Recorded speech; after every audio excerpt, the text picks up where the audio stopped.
call this meeting of the Henry County School Board to order. Ms. Rainey, if you would please complete the roll call. Mr. Ocker. Here. Mrs. Brinegar. Here. Mrs. Durbin. Here. Mr. Gravely. Here. Mr. Hardy. Here. Mr. Martin. Here. Mrs. Whitlow. Here. Ms. Cochran. Here. And Ms. Patel.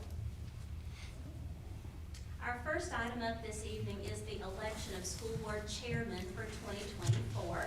At this time, I would open the floor for nominations for board chairman for 2024. Dr. Blake Lewis, I nominate Mr. Teddy Martin.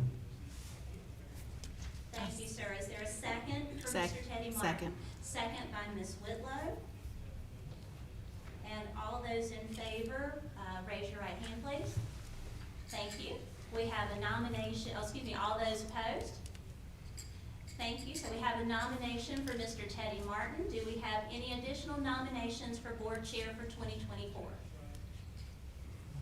Hearing none, do we have a motion to close nominations? So move. So moved by Mr. Bradley. Do we have a second? Second. Close nominations. Mr. Ocker, all those in favor, if you would raise your right hand. All those opposed, same sign. Thank you. Nominations are now closed. We'll proceed to a vote. Do we want to do this by ballot vote, or do we want to do this by show of hands? Board members, what's your pleasure?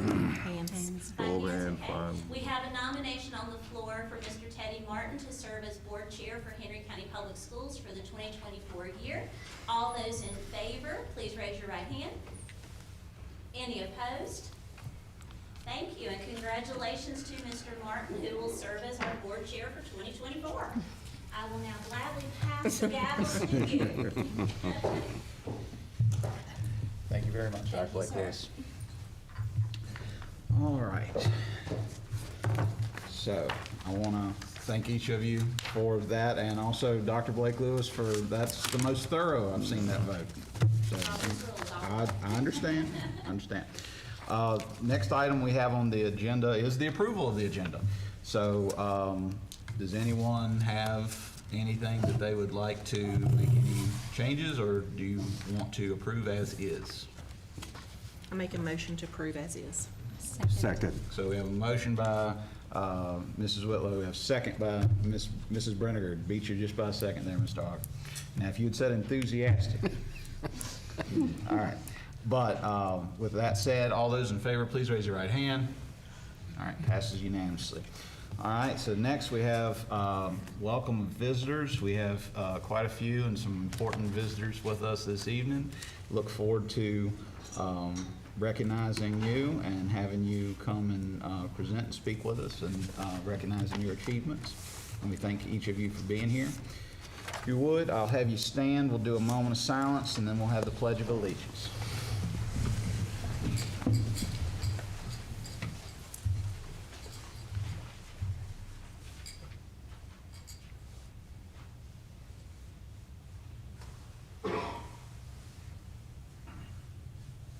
Thank you. I was going to say, can we have our distinguished guests lead us in the Pledge of Allegiance?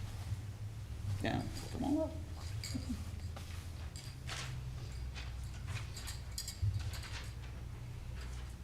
All together. I pledge allegiance to the flag of the United States of America and to the republic for which it stands, one nation, under God, indivisible, with liberty and justice for all. Thank you very much.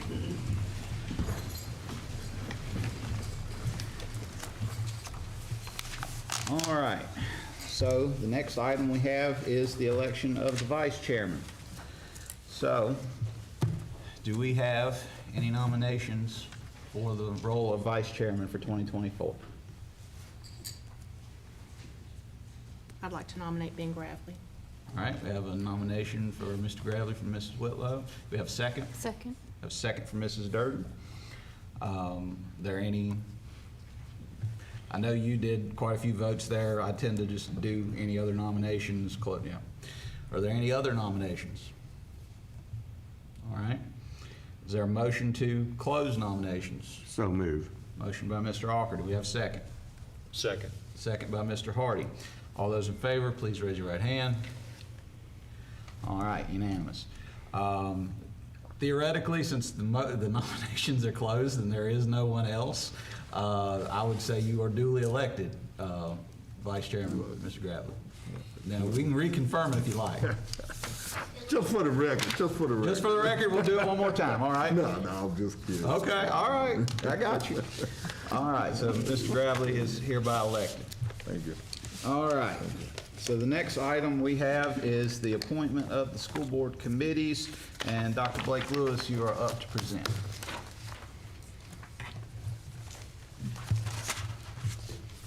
Good evening, members of the board. Congratulations to Mr. Martin and to Mr. Gravely on your reelection to serve as our chair and vice chair respectively for this year. We have had this discussion concerning board committees to kind of help facilitate some of those conversations and questions that arise in between board meetings from various areas of operations of the school system.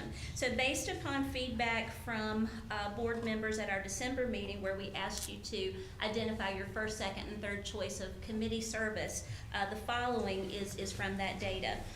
For curriculum and instruction, Mr. Gravely and Mr. Ocker, that was your first choice to serve that committee. Ms. Durden and Ms. Whitlow to serve on the Finance and Facilities Committee, and Mr. Hardy and Ms. Brinegar to serve on the Student Services Committee. So, Mr. Chairman, this would require an appointment from you. So if you are good with those first choices of each of the board members, that would be your appointment to make, and then as chair, you are a de facto member of any of those committees and can pop in and be part of those conversations at any time. I appreciate that. I will say I was quite happy to find out that everybody could get their number one pick. You know, I wasn't looking forward to if we were getting into anybody's second or third pick. I don't really want to be on that, but you know, everybody gets their number one, so I'm looking forward to how this plays out and happy that we can do that, and I have no objection whatsoever to those appointments. So. Wonderful. Then we'll proceed with that, and I have additional information that I'll share with you during superintendent highlights to talk a little bit more about those roles, okay? All right, well, I would say we can consider that done, but you are, Next. I know, I was gonna say, you get to keep up there for a while. Yes, sir. On recommendation of the superintendent, a clerk is and a deputy clerk may be appointed annually by the school board. The clerk and deputy clerk, if any, discharge under the general direction of the superintendent all duties as required by law and such other duties as may be required by the school board or the Board of Education. It is my recommendation that the board appoint Ms. Leslie Ramey to another term, one-year term as clerk of the board, and Ms. Tammy Easley to a one-year term as deputy clerk. And I would point out that that fits largely with what we've done with these roles previously in addition to incumbency. So, anyone, any question, any objection? Make a motion. Mr. Chairman, I think these two ladies have done an excellent job in 2023. Therefore, I move that we elect Ms. Ramey as the clerk of the board and Ms. Easley as the deputy clerk. All right, motion by Mr. Hardy. Do I have a second? Second. Second by Mr. Gravely. All those in favor, please raise your right hand. Unanimous. I'm not used to having to look over this way to get you, Mr. Ocker. So I gotta look both ways before going the street, right? All right. So with that said, that's passed unanimously. So we are back to Dr. Blake Lewis again with your designee. Yes, Virginia Code and school board policy require the approval of a designee of the superintendent to attend meetings of the school board in case of the superintendent's absence or inability to attend. It is my recommendation that Dr. Benjamin Boone be approved as designee of the division superintendent for this purpose. Any question and a motion? I make a motion that we accept the recommendation of the superintendent. All right, we have a motion by Mr. Ocker. Do we have a second? A second. Second by Ms. Brinegar. All those in favor, please raise your right hand. Unanimous, thank you. Now we're up to the adoption of the Code of Conduct for school board members. Also, Dr. Blake Lewis. The Virginia School Boards Association Code of Conduct for School Board Members was first adopted by the school board in January of 2003. After the initial adoption, the VSBA suggests it be done annually at the organizational meeting. It is my recommendation that the board take action on the adoption of the Code of Conduct for school board members. There is a copy of it attached here in board docs, and I believe we had discussed that the chair would like to read those different tenets of the Code of Conduct before the board members sign. All right, well, only thing is, I gotta find where exactly it is, but Mr. Alker's got it. All right, thank you very much. All right, so to read the VSBA Code of Conduct for school board members. As a member of my local school board, I will strive to be an advocate for students and to improve public education. And to that end, 1, I will have integrity in all matters and support the full development of all children and the welfare of the community, the Commonwealth, and the nation. I will attend scheduled board meetings. I will come to board meetings informed concerning the issues under consideration. 4th, I will make policy decisions based on the available facts and appropriate public input. 5th, I will delegate authority for the administration of the schools to the superintendent and establish a process for accountability of administrators. 6th, I will encourage individual board member expression of opinion and establish an open, two-way communication process with all segments of the community. 7th, I will communicate in accordance with board policies, public reaction, and opinion regarding board policies and school programs to the full board and superintendent. 8th, I will bring about desired changes through legal and ethical procedures, upholding and enforcing all laws, state regulations, and court orders pertaining to schools. 9th, I will refrain from using the board position for any personal or partisan gain and avoid any conflict of interest or the appearance of impropriety. 10th, I will respect the confidentiality of privileged information and make no individual decisions or commitments that might compromise the board or administration. 11th, I will be informed about current educational issues through individual study and participation in appropriate programs such as those sponsored by my state and national school boards associations. And finally, 12th, I will always remember that the foremost concern of the board is to improve and enhance the teaching and learning experience for all students in the public schools of Virginia. Therefore, I will always strive to demonstrate appropriate conduct and behavior as a public school board member, and then it has for each of us to sign. So, with that, my question for you, we do tend to sign this after, but a motion to approve. I make a motion to approve. We have a motion by Mrs. Whitlow. Do we have a second? Second. Second by Mrs. Brenniger. All those in favor, please raise your right hand. Thank you. For you to laugh, there have been places that didn't approve the Code of Conduct before. Just letting you know.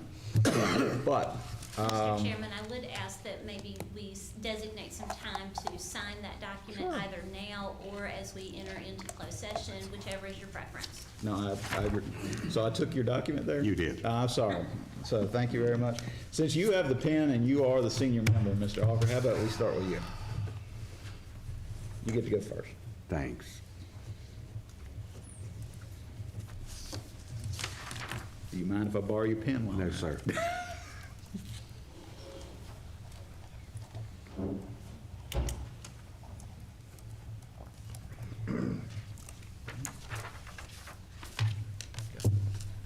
Give me my pen.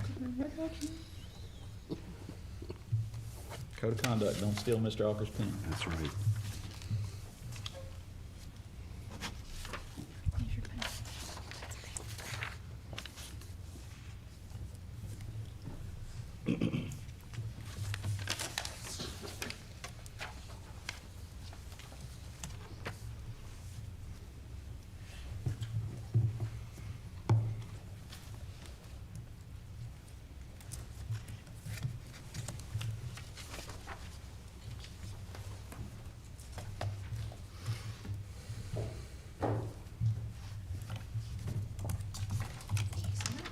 Thank you.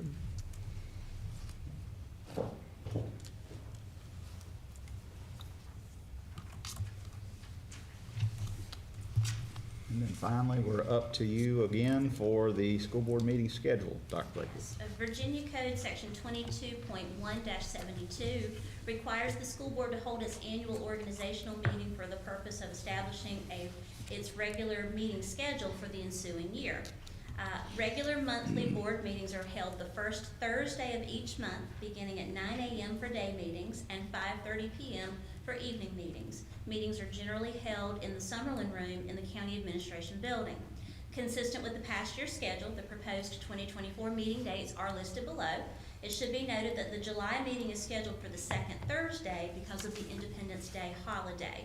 So you will note that evening meetings are scheduled for all of the months, with the exception of June, July, and August being day meetings. That would be 9 a.m. All right, any discussion, questions, comments, or a motion?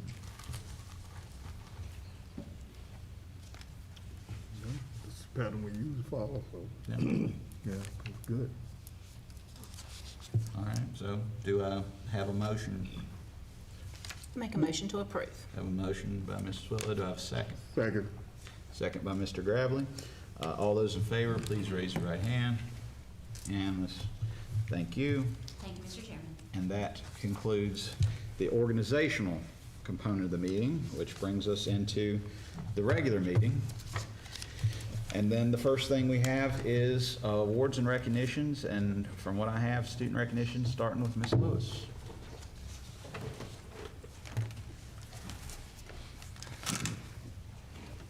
Good evening, Mr. Chairman, members of the board. I'm Janet Lewis, the coordinator of secondary English for Henry County Schools.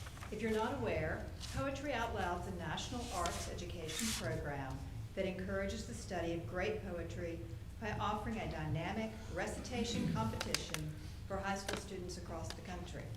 This program helps students master public speaking skills, build self-confidence, and learn about literary history and contemporary life.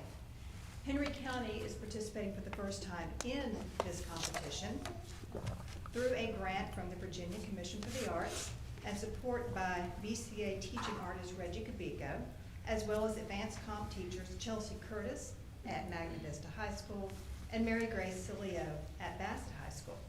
We're here tonight to recognize the winners of our school competitions. We have Clarissa Martinez Olguin from Bassett High School and also Julian Salinas from Magna Vista High School. I'd like to invite Clarissa up to receive her certificate, if I may.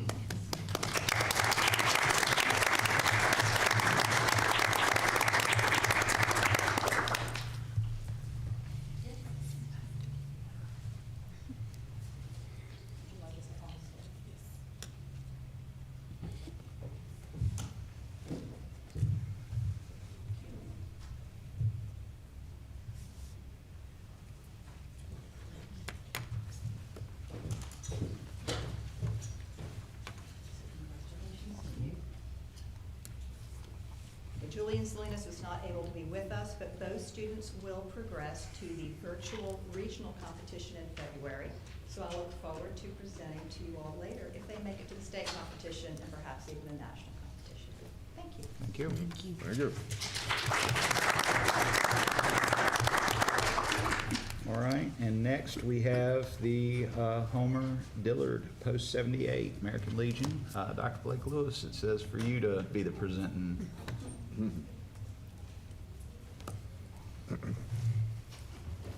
Yes, sir. I'm looking for a group of students from Sandville Elementary. There they are. They snuck in behind me. So we have a wonderful partnership with the American Legion Homer Dillard Post 78. They actually spent this fall, our first semester, covering our elementary schools and conducting flag etiquette training and coursework with our students. And so we have invited a group of students from Sandville Elementary this evening to demonstrate for you their learning with flag etiquette. And we also have various members from the American Legion Homer Dillard Post with us in the audience as well to maybe refresh their memories if things don't quite stick just yet. But we also want to make sure that they have time to speak with us as well. So, Mr. Ames, I'll let your students kind of take over. Now, they're nervous, so bear with me.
Good job, guys.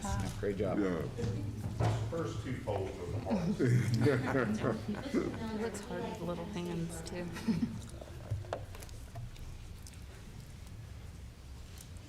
You all know I'm not used to talking to the school board, so I'll make this brief. We really enjoyed doing this. We hope that we can do it again next year. We would like to start in September and perhaps do it in September. What we would like is for a coordinator to set up the dates. I'm pretty much a one-man operation. It's kind of difficult to do this. Also, we have a number of other programs that we offer to students. These range from the oratory contest, and we were very disappointed this year that we had one, but no students showed up. And that was the first time in some time we did. We have other events coming up. We have junior law cadet, we have boys state, we have girls state, and we have scholarships to offer. I have information here which I'd like to pass on to the superintendent for dissemination on this. And we are of the opinion, and you're all familiar with the African proverb that it takes a village to raise a child. It also takes a village to educate a child. We, and please stand. We all served in the military. We've returned to our community and we continue to serve. We serve, all of us serve in combat. We support and defend the Constitution of the United States. And I'm sure you're aware of the fact that the military is at its lowest point, as has been in some years. All the services missed their recruitment goals. We would like to do what we can because we realize that these students are our future. So any way we can help you, we'd be glad to do that. Thank you. Thank you. Thank you.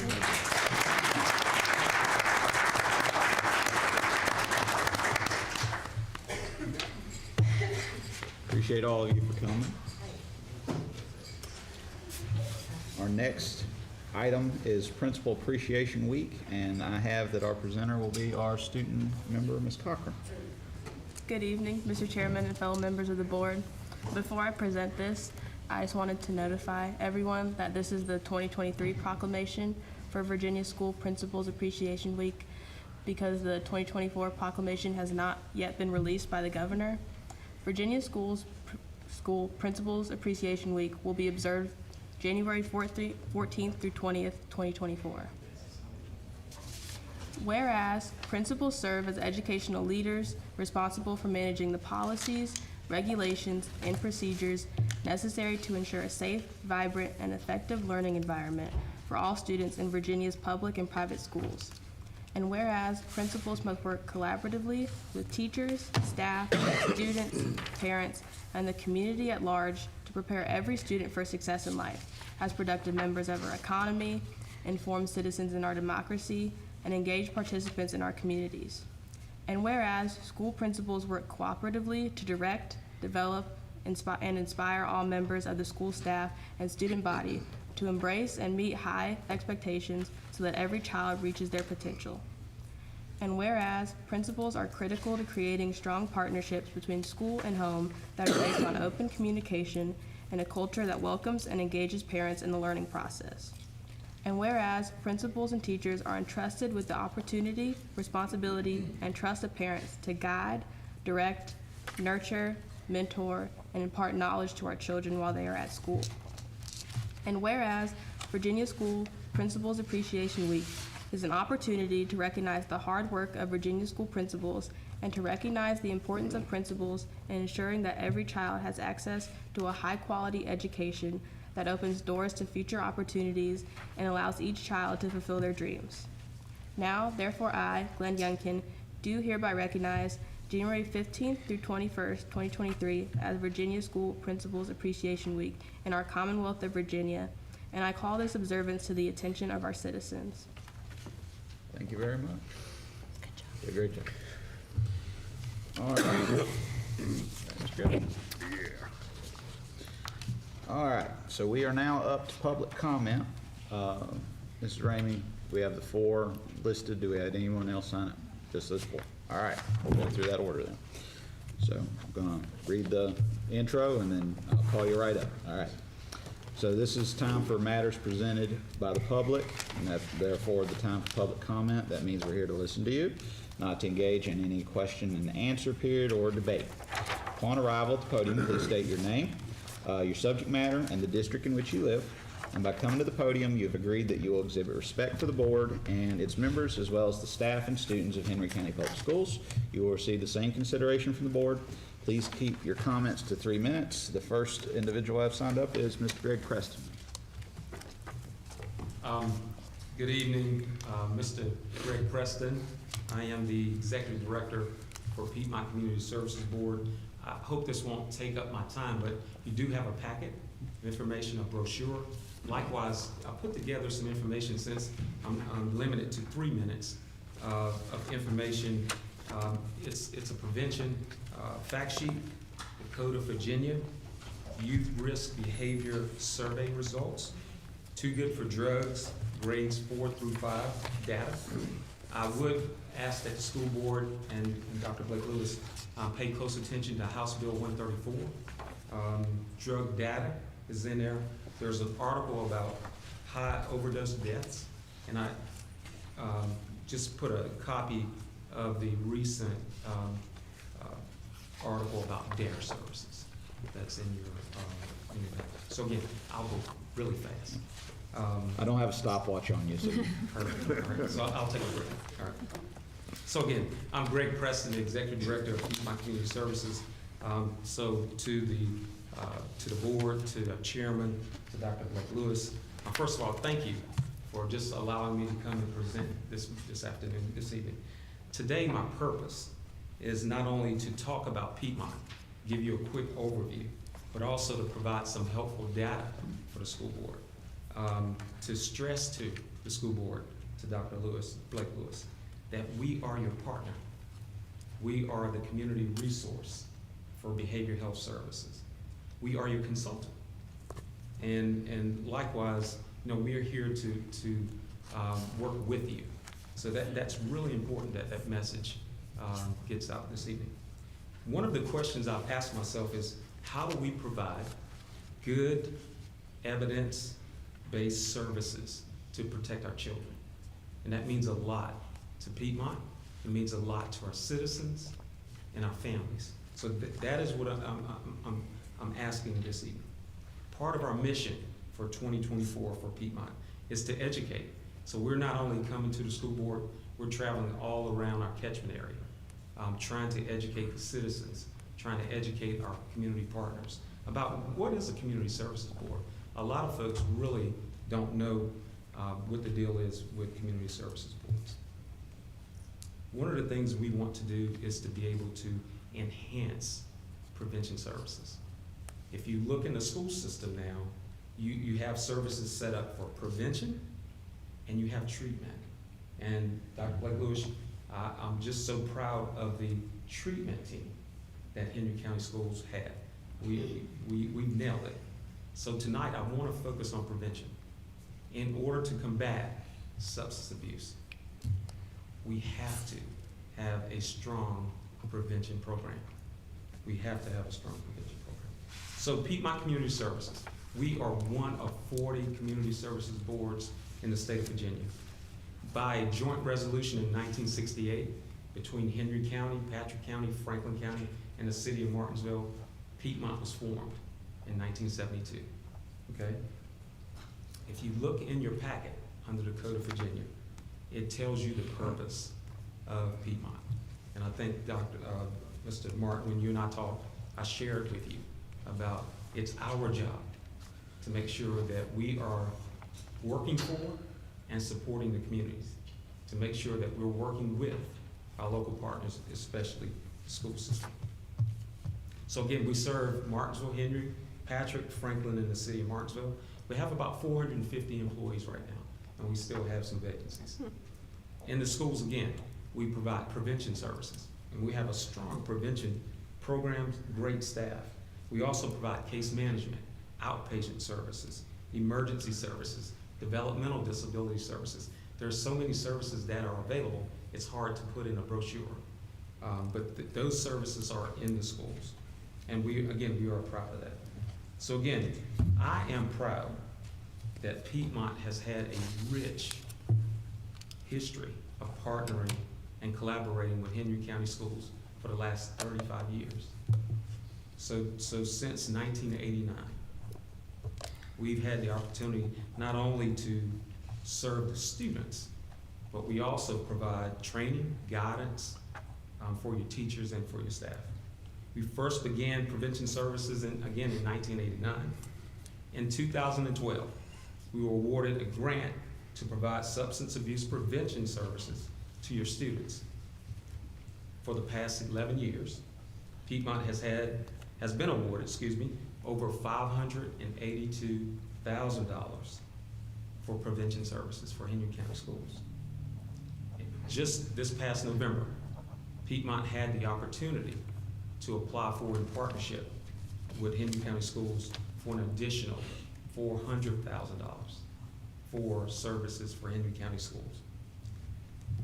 That is almost $1 million that Piedmont has applied for. We have the grant writers. We just need to partner with the schools for prevention, substance abuse, mental health, and developmental disability services in the school system. Part of our mission is not only to provide a service, part of our mission is to find funding so it has zero cost to the schools. Mr. Preston? Yes. I'm not trying to break your flow. Sure. Didn't count your preface. You've hit your 3 minutes, so if you could wrap it up in about 30 or so. 30 minutes or 30 seconds? All right, I'll do my best. So in your packet, the data. If you look in 2015, the CDC report showed that Martinsville and Henry County had the largest opiate prescription rate per capita in the nation. 2023, Henry County has been identified as one of the top areas in the state for methamphetamine, fentanyl overdoses. According to data from our epidemiologists, drug overdose death rate from 2018 to 2022, Henry County leads, is the highest ranking in this area. What I did want to do is that I wanted to take this opportunity to Dr. Lewis, Blake Lewis, Mr. Martin, to Mr. Gravely, to the school board. I apologize for the emails, for the phone calls, for the texts, but I'm passionate about our community. I'm passionate about our children. I'm passionate about their future. I'm a product of Henry County. I still live here. I have family that attend Henry County schools. I have family that are employed. I serve on the Q School mentoring program at Carver. So to wrap it up, I wanted to publicly thank our staff.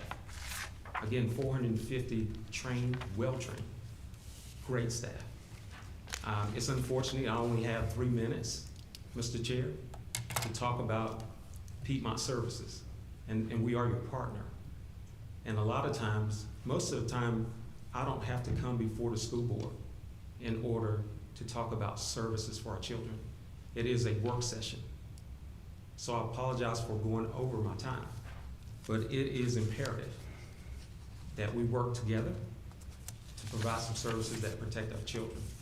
If you look in the newspaper, almost every week, there's an article about deaths, about drug abuse. Now is not the time to stop services. Now's the time to expand services. Now is not the time to pilot services. Now is the time to have evidence-based services in the schools. So again, I apologize, and thanks for my 3 minutes. Thank you. All right. Our next speaker is Ms. Bonnie Favero. Good evening. I've been with Piedmont Community Services since 1990 and served as the prevention director for 20 years and I semi-retired in 2019. We have written grants that provided over $3 million worth of services, prevention services, to Henry County schools. This year, when our grants were renewable through the Virginia Foundation for Healthy Youth, Henry County Schools decided they no longer wanted to continue these services. We have received this funding every year that we have applied, and every other jurisdiction in our catchment area has continued to do so. So this decision obviously has nothing to do with the quality of our services. One of the biggest arguments against providing the programs is instructional time. However, the programs that we use are proven to increase graduation rates, lower teen pregnancy and substance abuse, and increase emotional and social well-being. We have provided evidence-based programs at all levels that lower drug rate use since 2003 is the latest, the earliest data that I could find that I still had copies of. For 7th graders in 2003 down to 2021, which was the last time we did the youth risk behavior survey, we have lowered rates from 11% to less than half of 1% for students using tobacco, from 14% to 7% for alcohol, from 9.6% to 3% for marijuana. This was for 7th graders. For 10th graders, the percentages have gone from 21 to 3 for tobacco, 31 to 15 for alcohol, and 17 to 12 for marijuana. Prevention works. I was not upset when I learned that the DARE program was being brought back to the schools, even though it is not an evidence-based program and it has been proven not to work. Because I believe our kids need all the help that they can get. But when I learned that the DARE program was replacing our programs, I was very disappointed for the youth in this community. We are very much aware that students' mental health is an issue, particularly since the pandemic. Students' anxiety and depression has greatly increased. Beyond that, we know that we have one of the highest drug overdose rates in the state, as well as children in foster care in many more cases than in most places in the state. These issues take an emotional toll on our students. No student can sit in a classroom worried about their family issues, worried about their own mental health, and concentrate on what they need to learn for an SOL test unless there's intervention being done. In addition to the VFHY funding turned down, there was a $400,000 grant available to provide more mental health services from January to June of this coming year that would be partnered with us in order to provide these services. I offered to write the grant. I began writing the grant. I was told that there was a grant writer for Henry County Schools that would continue writing the grant, and I forwarded all my information to that person. One of the things that we wanted to put into that grant was to have prevention specialists full-time in the middle schools and the high schools. Some of you remember when we used to have that offer available. They can see students that guidance counselors don't have time to see. They can see students that don't have a diagnosis for case managers to see.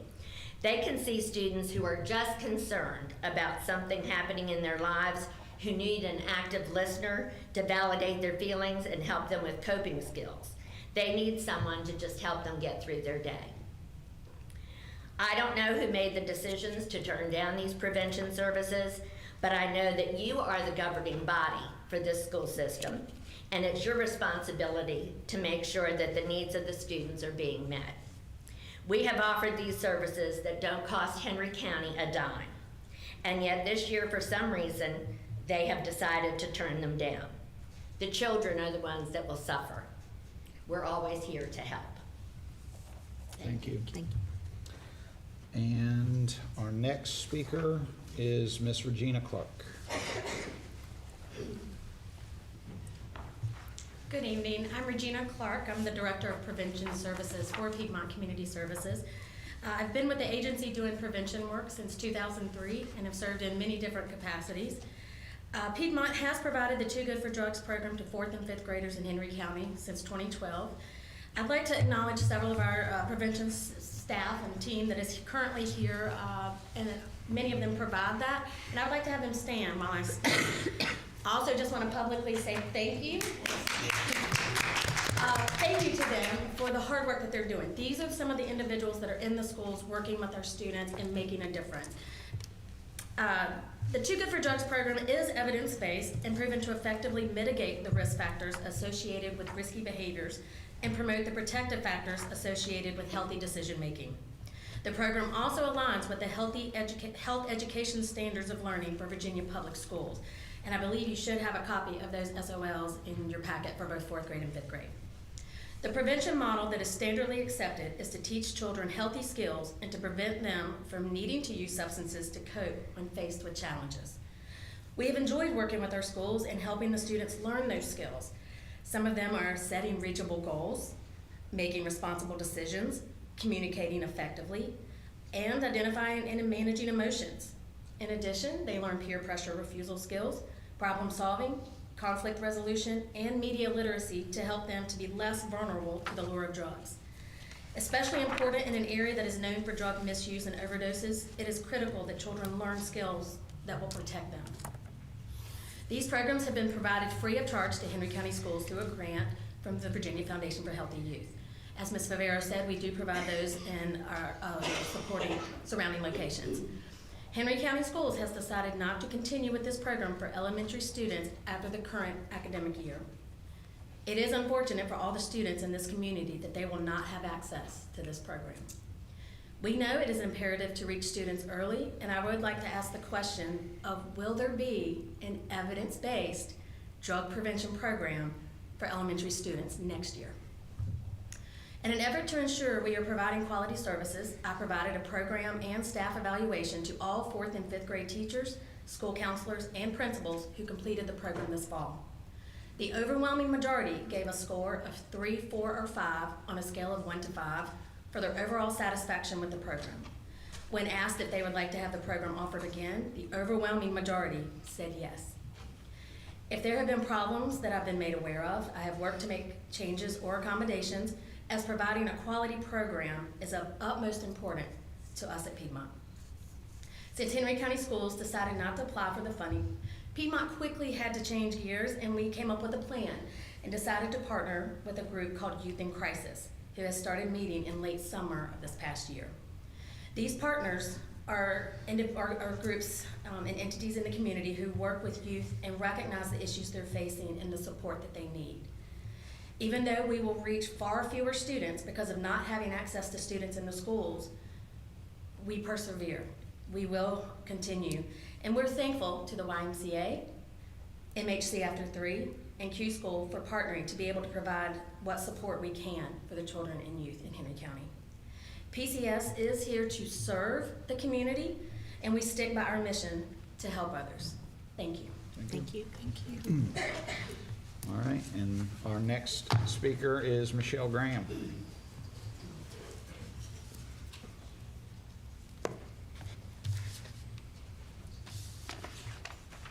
Hi, I'm Michelle Graham, and I'm here tonight as a parent. A few weeks ago, it was the first part of December, my son had a scoliosis screening at Bassett High School. He's a 10th grader. And it turns out that the screening showed that he needed to see a doctor. And so I just wanted to come tonight and just tell you how grateful I am. Our nurse coordinator here, Lisa Gardner, had a conversation with me, and she and Shawana Martin, the nurse at Bassett High School, went back and looked at the screenings, and they had all been fine. So we have since found out that my son has rapid onset scoliosis that they said has come from a growth spurt. So I had never heard of such a thing, but so I just wanted to come and say thank you. The nurses have been at their wits' end with COVID for several years. And, you know, we all know it's affected our students. My daughter graduated in 21 from Bassett, and I like to call her the frequent flyer. She was in Miss Martin's office all the time. She, you know, she loved her and just felt really comfortable with her. And then my son has probably been to the nurse twice since pre-K. So she made him feel very comfortable. For a 16-year-old boy, that exam is a little bit tricky, and he's a very shy person. But we have a wonderful group of nurses, and I'm just really grateful that Ms. Garner took the time to go back and look at those other screenings. And so he'll actually be getting treatment in February at Shriners Hospital in Greenville, South Carolina.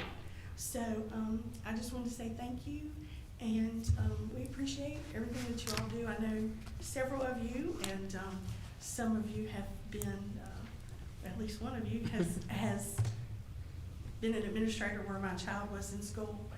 And what you do is a thankless job, and normally you get people who are very, very angry. But when I talk to my friends in different counties, like I have a friend in Mechanicsville, and their school board is not like this. It's pretty much, okay, you said your piece, now sit down, be quiet. It's not friendly. It's, you all are accessible. You know, we have your email addresses, etc., and you're always willing to listen. And I just really appreciate that. Thank you. Thank you. Thank you. All right, well, that closes the period for public comment. Next item on the agenda is the information agenda, the FY 2025 budget update. Dr. Boone.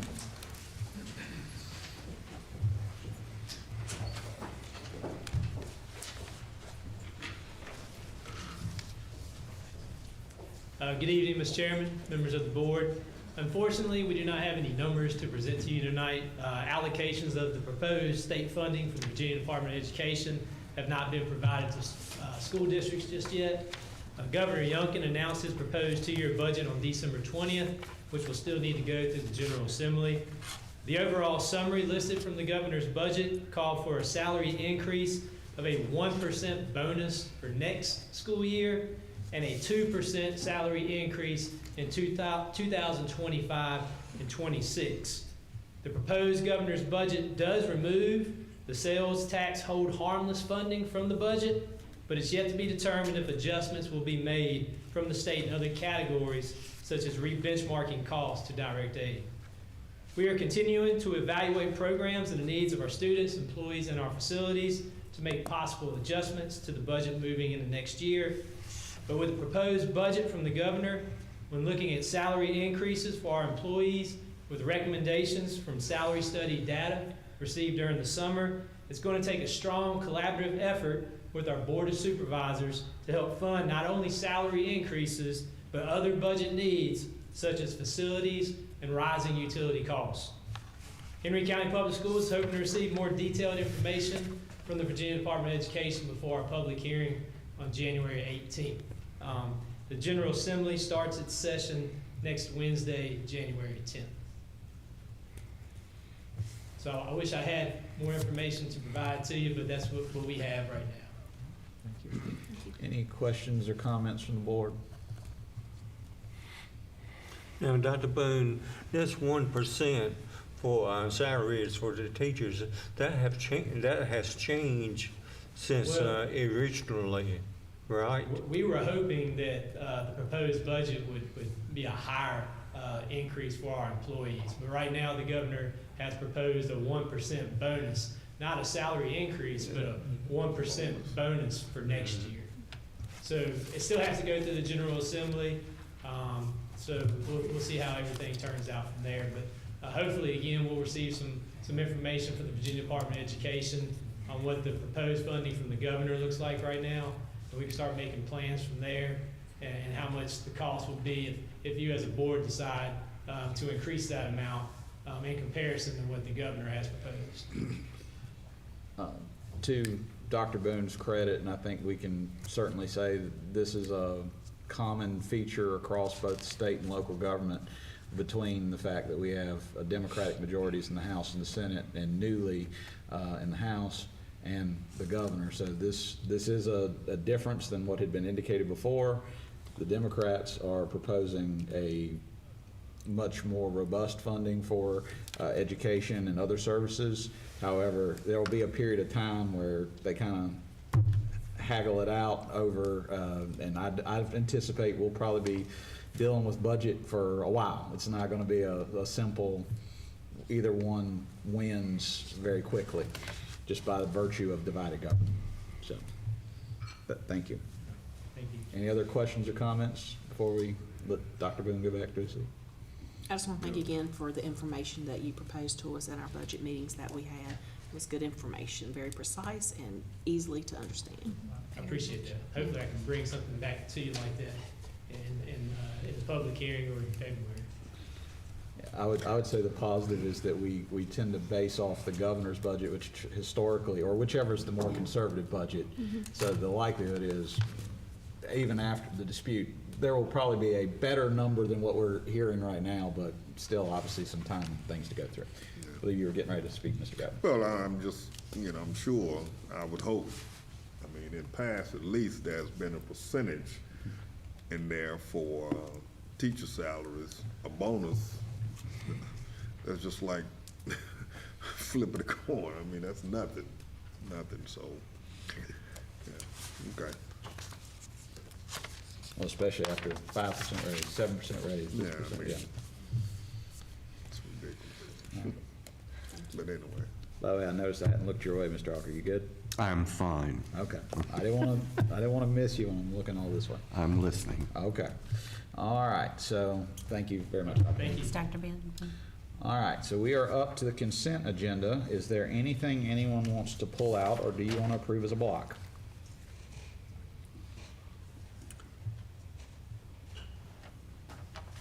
Mr. Chairman, if no one objects, I move that we approve the block. All right. We have a motion by Mr. Hardy. Do I have a second? Second. Second by Mr. Walker. All those in favor, please raise your right hand. Unanimous. We're a little different on the times, but we're unanimous. Thank you. We are now up to the action agenda and the approval of the 2024-2025 high school program of studies. Dr. Durham. Good evening, Mr. Chairman and members of the board. The school board approves the high school course offerings annually by adopting the high school program of studies. The program of studies outlines the course descriptions and the general policies about the high school program of instruction. There were a few adjustments that were made to the program and the courses offered, as well as the requirements for graduation. Those changes will be effective beginning the 24-25 school year, and they include some of the following. The number and types of credits required to earn a standard diploma and advanced studies diploma were revised to align with the requirements of the outlined by the Virginia Department of Education. Virtual learning options were revised to align with our policy and regulation JEA-R. The requirement to take an AP exam was removed from all AP course descriptions. Students will still have the option to take it, but it's not required. A certified medical assistant pathway was added and will be part of the Career Academy course offerings. And the 20th century course was removed and replaced with the Western Civilization course. Included in the attachments that you received is a detailed list of each change that was made, a strike-through and edited version of the 23-24 program of studies, and a final draft of the 24-25 program of studies reflecting all the revisions made. Once approved, the program of studies will be sent electronically to all parents and guardians. Paper copies of the program of studies will be available upon request and as needed, and the program of studies will also be posted on the Henry County Public Schools website. It is recommended that the board approve the 24-25 high school program of studies. Any questions? I have a few. Sure. The changes with the recommendations to line up with the state decrease the credits, but we're a block schedule, not the Seven periods. seven periods. Yes. So what does that mean? Does it mean like freshman and sophomore year, they could essentially graduate early? Well, they have to take certain required courses too. So you can earn a credit, but the credits have to be in the certain required courses like English 9, 10, 11, and 12. So there's a sequential order of courses that you have to take each year. So you have to apply for early graduation as well, and you have to be part of it on an advanced studies diploma track in order to graduate early. So what would the impact be foreseeably, looking at it, if that happens and we have a lot of students who are choosing to graduate early because they've met that requirement, because we are in the block schedule, we lose students and then we lose funding. I was going to say, we talked about that. I'm going to let Dr. Blakely answer. Again, just to reiterate, Dr. Durham said that only those students who are on the advanced diploma track would be eligible for early graduation, which means they're still earning above and beyond the required number. And these are typically our students that are going to stick with us because they're the dual enrolled students who are taking courses at Patrick and Henry, and so there's not really a high likelihood of that actually occurring. Yes, there are always going to be some who would apply for early graduation, but it doesn't necessarily mean that they would be approved for early graduation. If we see that they have not completed the required coursework, or we feel that it would be detrimental to them to do an early graduation. Okay. Thank you for those answers. Any other questions?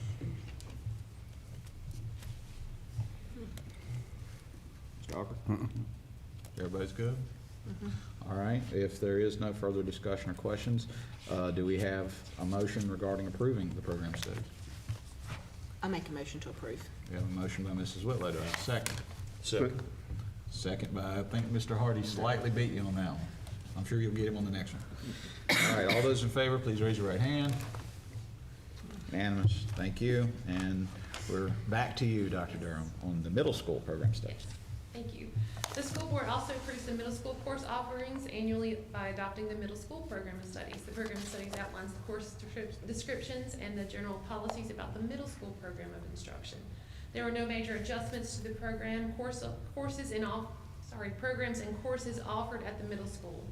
Included in the middle school program of studies are the updates for the requirements of graduation, because we let students know in the beginning in the middle school what requirements we have for diplomas and graduation. So those were updated, and those are the same updates that we had in the high school that we updated for in the middle school. And so the number of types of credits and our virtual learning options were updated for the middle school program of studies as well. Also included with your middle school packet, you have a detailed list of each change that was made, a strike-through version, and an edited version of the 23-24 program of studies, and a final draft of the 24-25, reflecting all the revisions made. And once again, once these are approved, we'll send the electronic copies to parents, and we'll also send paper copies if they're requested and needed, and we'll post it on our program on our website as well. It's recommended that the board approve the 24-25 middle school program of studies. Any questions, comments? Well, I have a comment, I guess, and it goes back to, I guess, kind of relating to the high school. We have to, and now that our counselors are focused on counseling and advising students and not testing, we need to focus more on, I guess, if you will, marketing and educating our kids on the coursework that is required for high schools, not only from the academic standpoint, but some of the, I guess, if you will, CTE elective courses that we have, because, they get there and then, CTE teachers in particular scrambling trying to market their program to get students in the program. Now, we are moving this medical pathways to the Career Academy. If I was in school, guess what? I would be in that class. I love that dog. I told I was going to get over there and start diagnosing. I probably could have figured out what's wrong with me now, But anyway, I guess my question and my concern is, making sure our counselors really focus on navigating our kids into these programs. We got some good quality programs in our high schools. However, from the community standpoint, I hear quite often, I'm sure you guys probably, why don't we offer metal trades or trades and metalwork and auto, and it's always focused on those. And partly because kids aren't interested in that now. You know, so we just have to do a better job marketing our programs, in other words, and get the counselor there. I'll use this opportunity to say a public announcement. In January, both high schools are having a curriculum expo, and for our parents to come and students to come so they can see all the programs. Mr. Minter, he sets up his CTE programs and the Career Academy, P&H come when they set up with programs that they offer. So we do have an expo that's open to the public and open to parents. And I can't remember exactly the dates. Do you remember the exact dates they are? Yeah, the curriculum expos will be January 24th and 25th. But to your point, Mr. Gravely, we are sending out surveys to students in grades 6 through 11, as well as to teachers to inform them of those classes at the high schools, those offerings at the Career Academy and at P&H. So that way, staff, students, and parents are aware of the offerings at Henry County. So that way, we are better preparing all of those individuals. So when they get to the high school level, those classes they're going to be taking are on a career path, so those students are prepared for the next level, whether it be college, career-minded, or military as well. So.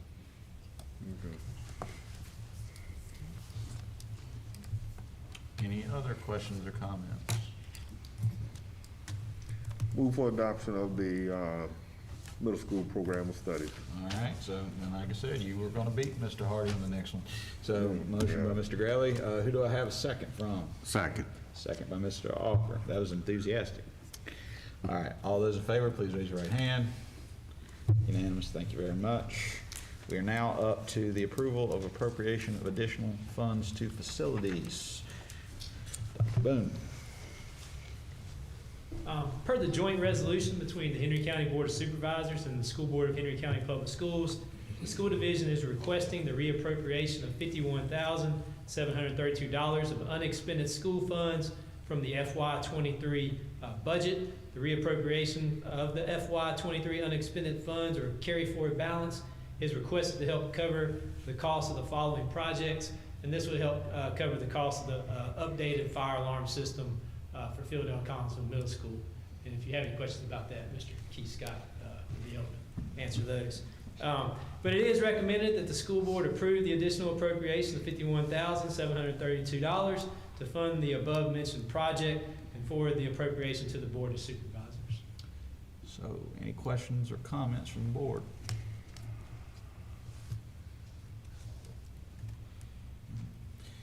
Well, hearing none, I will say I'm quite glad that the number's not as big as it has been in prior years, although, you know, as you've mentioned in your budget update, certainly we'll be looking forward to ways that we can more support the funding of our facilities budget, other than through carry forward. Right, yes, sir. So thank you on that. If there's no other question or comment there, go ahead. How much is going towards the alarm system? Do you know? Whole amount as far as I know. 51,000? 51. Yeah, I was a little surprised. Yeah, we definitely need it though. I was gonna say, I was a little surprised about, and B, other items. Yeah. But Okay. I guess cover if there is any extra. Yes. $2, all right. So, any other questions or comments? All right, going once, going twice. Anyone wanna make a motion? My motion to approve the expenditure of the $51,000. All right, we have a motion from Mrs. Whitley. Do we have a second? Second. Second by Mrs. Brenniger. All those in favor, please raise your right hand. Unanimous. Thank you. So we are up to the superintendent's reports. Dr. Blake Lewis, back to us again.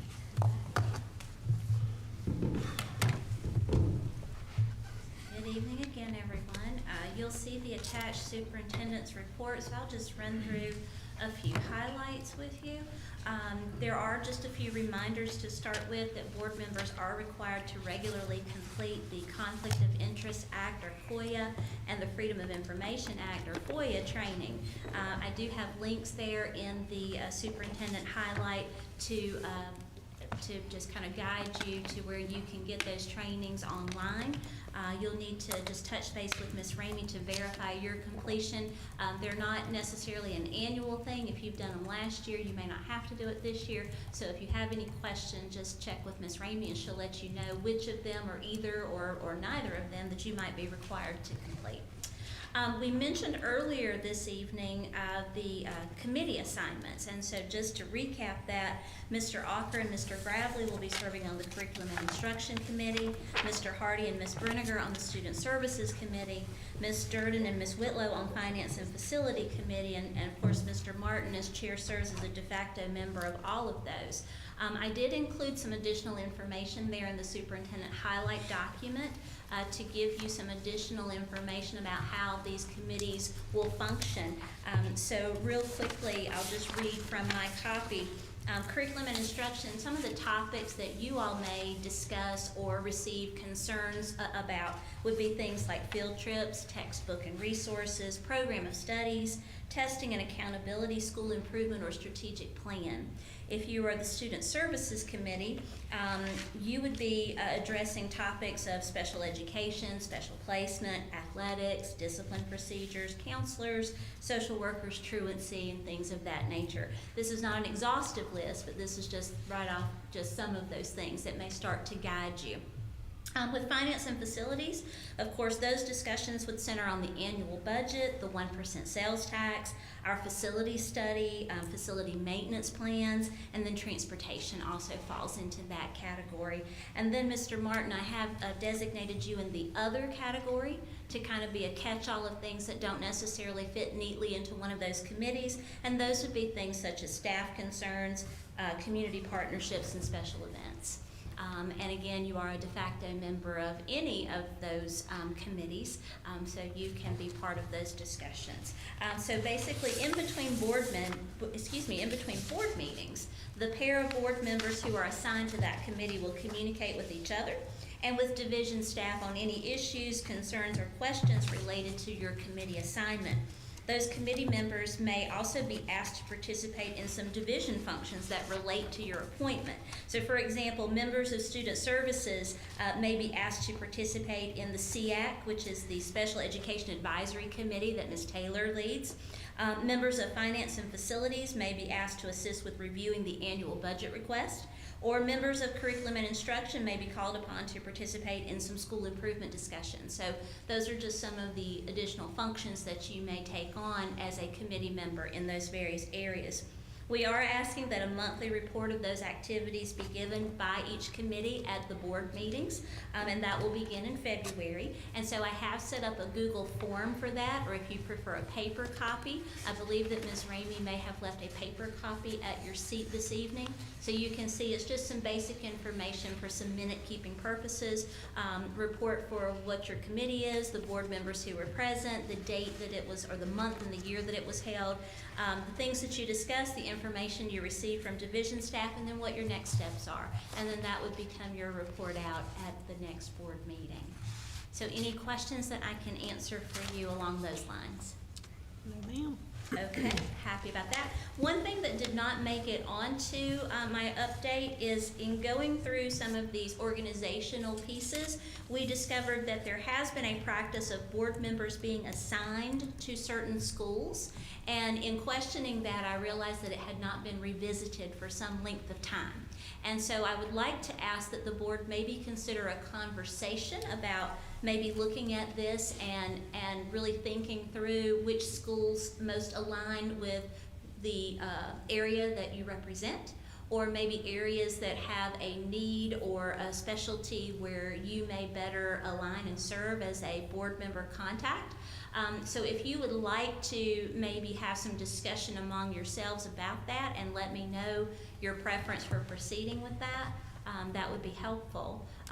Or if there is possibly you'd like for me to make a suggestion or even create a particular little survey like we did for the committees to say, hey, these are the schools that I would maybe like to be the point of contact for. I'm open to however you want to do that, but since it has not been revisited for some time, I feel that this is an opportunity to do so. Thoughts on that? We can have a conversation and just report back to you. Mhm. Yeah, I guess typically it's always been based upon our district. Right, and some of And then them, there's been some overlap. Then I can do transportation since I'm right, and so member some large. of them, I noticed, like Ms. Whitlow as at large, has Axton Career Academy and the Center for Community Learning, which I guess technically, Mr. Gravely, Axton probably is yours as well. So I didn't know if we wanted to do some switching up and think about, or do we want to, maybe take on where there is some duplication, where you could have multiple board members tag teaming at certain schools. I'm open to whatever. It was just a matter of it's not been revisited in quite some time, and so it was just an opportunity to take a look at it. And if you choose to proceed with it as it has been, then that's perfectly fine as well. But just wanted to give you the option to look at it. Okay. Additional things that I've listed in my update for this month are just some of the happenings. I will be attending the Virginia Association of School Superintendents Conference, barring the weather, right? That will be January 7th through the 9th. There's a Region 6 Superintendents meeting on January 10th. I'm participating in a virtual meeting of the UVA K-12 Advisory Council on January 12th. Mr. Gravely, you and I have a Governor's School Executive Committee meeting in Danville on the 16th. We have scheduled our public hearing for the fiscal year 25 budget for January the 18th. And then, of course, we're starting up again with our student and support staff and parent advisory groups this month, and teacher advisory will follow that first week in February. And so you see the dates listed there. And in case you missed the wonderful pictures that we're documenting all of our holiday events throughout the division, I've added that link there again for you as well. And I know some of you had questions, one more thing, about the family who experienced the fire right before the Christmas break. I do have some updated contact information and needs. If any of you would like to maybe contribute to that, I'd be happy to share that information with you after the meeting. Thank you. All right, thank you. So I do know that Dr. Blake Lewis is headed back to her seat. Any questions or comments from any of you on, broadly? I appreciate the information. Okay. And I look forward to working with Dr. Boone and Mr. Scott. Thank you. Our next item, which is somewhat of a difference from before, is board member celebrations, which was kind of the extension from the former board matters. We want to start with you, Mr. Alker, or how do you want to go about this? No, you can start it. Oh, so okay, you're going to take your option as senior member and defer. Okay. I don't want to put our student school board member first. I can see your face already about that, so I'm gonna skip and come back to you. All right, you get the same right of deferral. Okay. Mrs. Brenner, do you want to go with? And I know first meeting. So again, no matter how I do this, do you want me to start, Mr. Warren? Because I'm more than happy to share. Please start. I'll take Show me how anybody. it's done. I just hope everybody had a great holiday, and again, Dr. Boone and everybody that was involved in the presentation that you did to us in our 2x2 meetings, it was fantastic. You simplified it. I think when having conversations with everybody, I know Ms. Brenniger and I had a good time and was able to understand the slides that you had, and we appreciate that, and just hope that everybody has a great 2024 school year. And if you or Mr. Scott need anything from me, reach out. I am on your committee. Thank you. Next, you want me to go, Mr. No. All right, we'll go. I'm still wrapping my head. I'll follow. She Okay. did great leading, and I'll piggyback her. All right. I was in the 2x2 with her, and I'll say the same. Like, being new, I felt super informed. I came into it with an open mind, joining the board, and I am pleasantly surprised with how organized and informed everybody is, and has made me and brought me into the loop. And I'm really excited to join and assist in improving Henry County from going forward. And I think it was an excellent presentation in general. Leslie's been great, and Miss Easley. I feel super, super blessed to be a part of it, and this year is going to be a good year. I think a lot of us have started off with sickness this year, the kids, the families, and the holidays were not the healthiest, so I hope that 2024 starts to be healthy and going forward, and I appreciate y'all having me. Thank you. Mrs. Durden. I know we haven't necessarily gotten to it yet, but I do really want to encourage everybody to come out to the public hearing so that we can get input on next year's budget priorities. I know it usually is a short meeting, and I'm hopeful that we do have some community members that have some good input this year. Thank you. Mr. Hardy. Dr. Blake Lewis mentioned something about this, but I had it in my notes, so I'm gonna mention it. On the 21st of December, unfortunately, 3 Magna Vista students and their mother lost their home in a house fire. Our school system responded quickly to help the family during this terrible tragedy. Dr. Blake Lewis quickly responded with clothes sizing. Dr. Woods notified the family of organization that they could seek help with, and many families in the Martinsville, Henry County area donated items to the family, and as far as monetary things. I would do this for any of our school families, but since the children attended the school in the Ridgeway district, I made contact with the mother 3 times and helped with a monetary donation. It is an honor that our school system does not only help our students at school, but when tragedy occurs outside of the school boundaries. Also, I made sure that when I delivered meals for Richard's Dunner on Christmas Day, the family was the first one that I delivered 5 meals to. The mother wanted me to thank Henry County Public Schools for this very, very kind act. Also, I probably should have mentioned this at the December meeting. I do offer my congratulations to Mrs. Whitlow and Chairman Martin, elected to an additional 4-year term in the November election. Of course, I want to welcome Ms. Brenniger as the Horse Pasture District to our board. And finally, I would like to say to each person in the sound of my voice, I wish you happiness and good health in 2024. Thank you. Thank you, Mr. Hardy. All right, so we are down to. You want me? I was going to say, which way you want to go? No, I had a great time at Sandville. I got to judge the doors that the teachers decorated. It was great. It was wonderful. Also liked the 2x2. When we met, it was very, very helpful. I would like to say I'm not quite used to retirement. We need substitute teachers. There you go. And bus drivers. There you go. But, you know, I'm looking forward to this year. I think this board has been very, very successful in so many ways.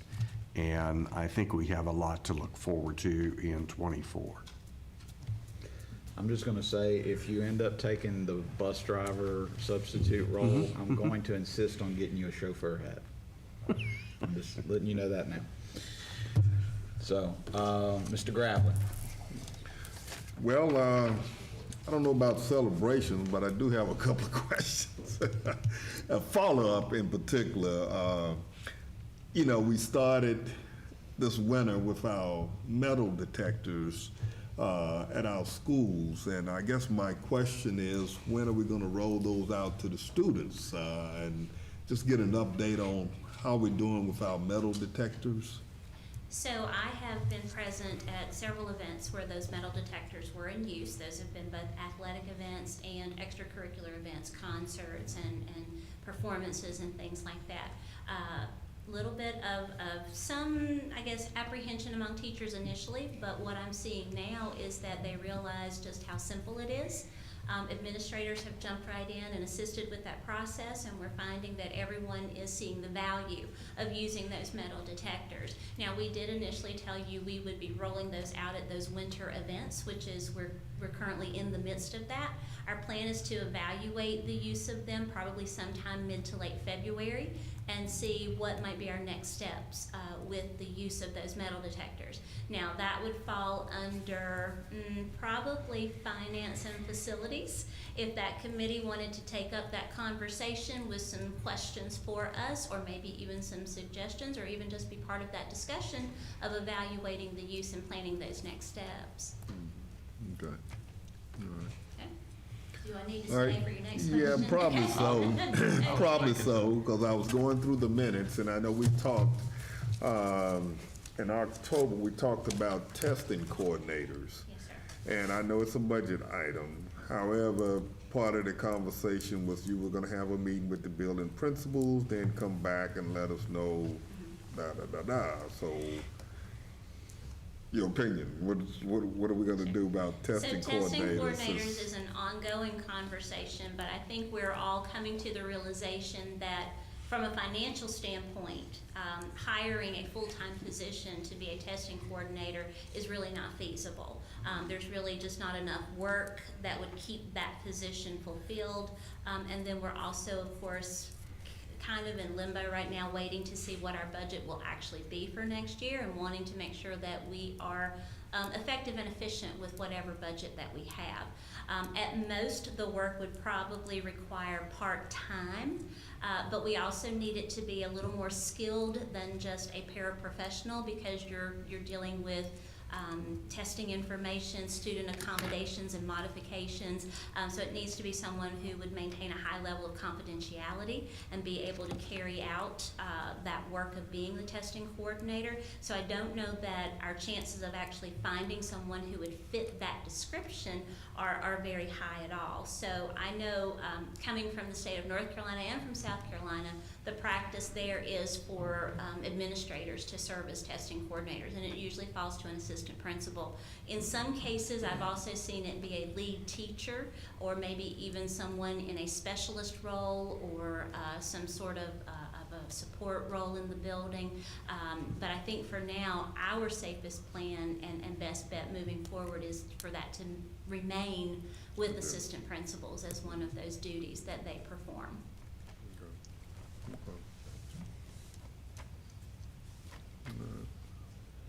All right, I'm good. You're good?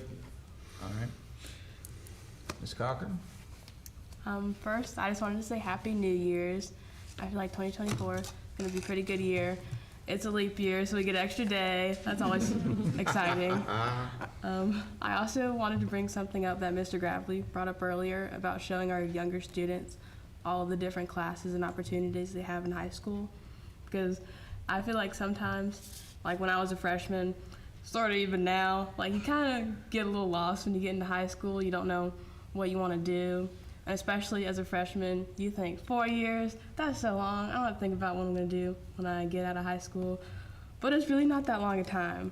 So I think it's very important for guidance counselors to like be with our students every step of the way, starting in middle school, showing them like what future careers they could have and like how they get there. Because a lot of people, they don't even know some of these jobs exist. And it'd be very helpful for a guidance counselor to show them like all the different paths that they have as they get older.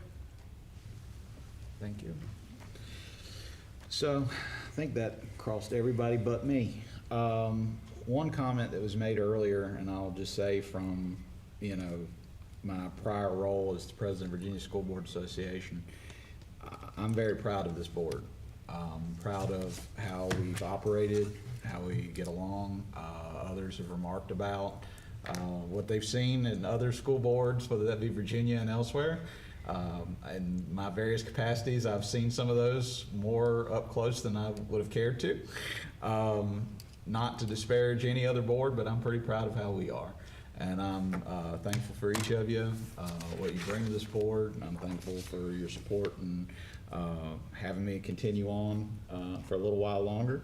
And I also want to note, since Mr. Hardy was congratulating and thanking us, I want to congratulate Mr. Hardy, who was also re-elected. So gotta give you your shout out as well, Mr. Hardy. And one thing I will note, since you've also been pretty dutiful about attending some of these, and I'll get into mentioning some of the conferences and all, but for those of you who attended either virtually or in person some of the VSBA or other conferences.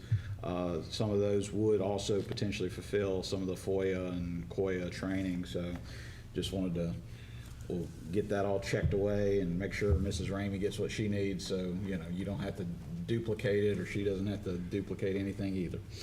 And of course, thankful to Mrs. Ramey, Dr. Blake Lewis, everybody for all that they do and trying to keep me straight and everything else. And I know that's a hard job. But I also want to say Happy New Year. I hope a lot of you, all of you had great holidays with your family and your friends. And thank you to everyone and Mr. Hardy for pointing out, and Dr. Blake Lewis as well for the support for the family that suffered that tragedy right there before Christmas. So I was quite happy to see how many responded quite as quickly as they did to try to support them. With that said, I won't belabor the point any further. Thank you again. We'll get to our reminders of dates. We have a somewhat more interesting one, as Mrs. Durden pointed out. We got the public hearing, and hopefully we'll get some more turnout there. I know we've had the Facebook post and shared, and et cetera, and I'm hopeful we'll get some good input there. But that's on the 18th at 5:30 in this room. And then now that they've been voted in, the next meeting after that would be February 1st, and barring anything surprising. My one joke I will make is that the last time I was elected chair, the superintendent resigned in about 10 days. So I'm hopeful that you won't do that to me, Dr. Blake Lewis. Okay, just noting that, Mr. Alkers, you set me up well there. But with that said, next meeting would be, we'll follow our pattern in 5:30. And then as far as the conferences, some of you've mentioned about, some of the newer national conference offerings and COSBA. So I asked Mrs. Ramey, and she included, so that's why you see that Urban Board Alliance webinar mentioned there. And then the VSBA Capital Conference, which I know Mr. Hardy attended last year. You get to meet with our legislators and talk to them about how we need more than 1% bonuses to teachers and so forth. So we can directly speak with our legislators, particularly at that point with numbers in tow. So I will say that's usually a very good one. And so if you're able to make it, certainly try to. I plan to be there, and if any of the rest of you are, just let me know. We can work it out together. Of course, new members and superintendent orientation is around the same time frame. These are hybrid in the event you can't make it to Richmond. And COSBA annual conference will be in Dallas in February. I don't know about Dallas. I did go to the one in Tampa last year, and it was a very good conference. So, and then back to the Williamsburg Lodge in March. Now that one is different. It is actually going to be on a Saturday. So hopefully that will encourage some additional turnout and ability to really fully, you're not having to deal with your work and everything else quite as much on the weekend, hopefully. Although I know plenty of us who deal with our work on the weekend, nights, and any other time too, so just throwing that out there. But with that said, that is all of your conference and meeting reminders. We are up to closed session, which would be for the purposes of 2.2-3711A1 of the Code of Virginia for the discussion of appointments and separations of personnel, as well as 2.2-3711A8 of the Code of Virginia for the discussion of pending legal matters. Do I have a motion to go into closed session for those purposes? We have a motion by Mr. Gravely. Do I have a second? Second. Second by Mr. Hardy. All those in favor, please raise your right hand. Unanimous. We'll stay down here.